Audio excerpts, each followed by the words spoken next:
It looks like both Nord Stream natural gas pipelines in the Baltic Sea have been attacked. Last night, it was announced that pressure in the Nord Stream 2 pipeline had abruptly and inexplicably dropped to near zero, and then hours later, pressure in both Nord Stream 1 pipelines did the same thing. And now German authorities are saying they cannot imagine any scenario where this was not a targeted attack.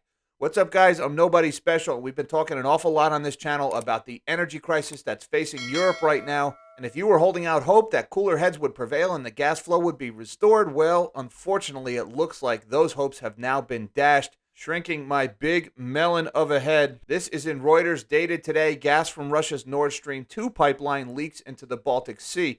Now, this came out a few hours ago. Danish authorities on Monday asked ships to steer clear of a 5 nautical mile radius off the island of Bornholm after a gas leak overnight from the defunct Russian-owned Nord Stream 2 pipeline drained into the Baltic Sea. Now, the Nord Stream 2 pipeline had never been turned on, but the pipeline was initially filled with gas and pressurized.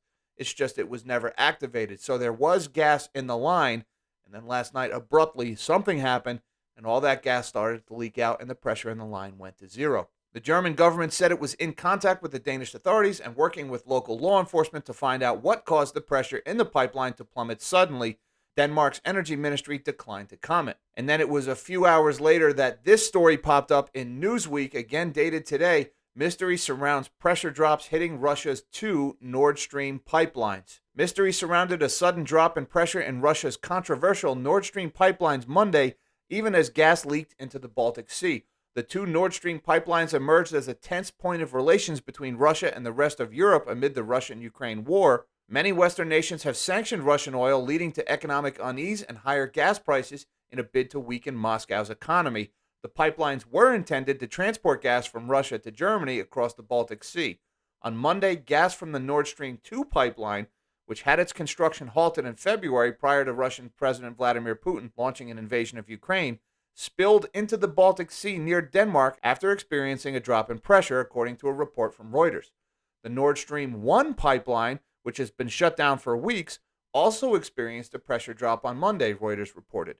Again, just because these pipelines were not operating doesn't mean they weren't pressurized and still full of gas. The cause of the pressure drops remains unclear at the time of publication. Nord Stream, the company that operates the pipeline, said on its company website that the reasons are being investigated but offered no further details. German officials said they were not sure what caused the drop in pressure, but that their oil supply remained secure. It's interesting, we're talking about a gas pipeline here. Meanwhile, Danish authorities directed ships to stay away from the area of the spill.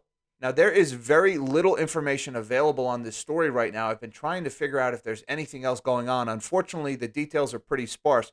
But I did come across this on Twitter. Now, this is from Disclosed TV, and this is translated from a German media outlet, but they're saying just in, German federal authorities on pressure drops of the Nord Stream pipeline say, our imagination no longer yields a scenario that this is not a targeted attack. They're not saying they know who did it, but they are saying that the fact that both of these pipelines went down at the same time in a coordinated fashion all but rules out any possibility that this was an accident. Reading on here, also from Disclosed TV, they say such a suspected attack has to be carried out with special forces, for example, Navy divers or a submarine, according to the German government's assessment. Now, that's an interesting statement right there, because it is a very, very short list of countries that are capable of pulling off something like that. And taking a look, here is the map of the Nord Stream 2 and Nord Stream 1 pipelines. They do run relatively parallel to each other, but they don't exactly sit right on top of each other. And now this is looking at Google Maps. Here is the island of Bornholm. This is the area in which the leak took place. The interesting thing about the island of Bornholm is we're only about 100 miles west here of the Russian enclave of Kaliningrad. And Kaliningrad is this isolated section of Russia that is surrounded by NATO countries, and that is also home to the Russian Navy's Baltic Sea fleet. That's where they have their big submarine base. So Russia does have assets in the area that could pull off an attack like this. But I would also add that the United States also has assets that could pull off an attack like this. So long story short, we don't know exactly what happened. All we know is that both pipelines went down almost simultaneously, and that more or less rules out any possibility that this was an accident. This was not easy to pull off, and it is a very short list of countries that are capable of doing this. We will be keeping an eye on this story and bringing you the details as they come in. And until next time, live small and dream big.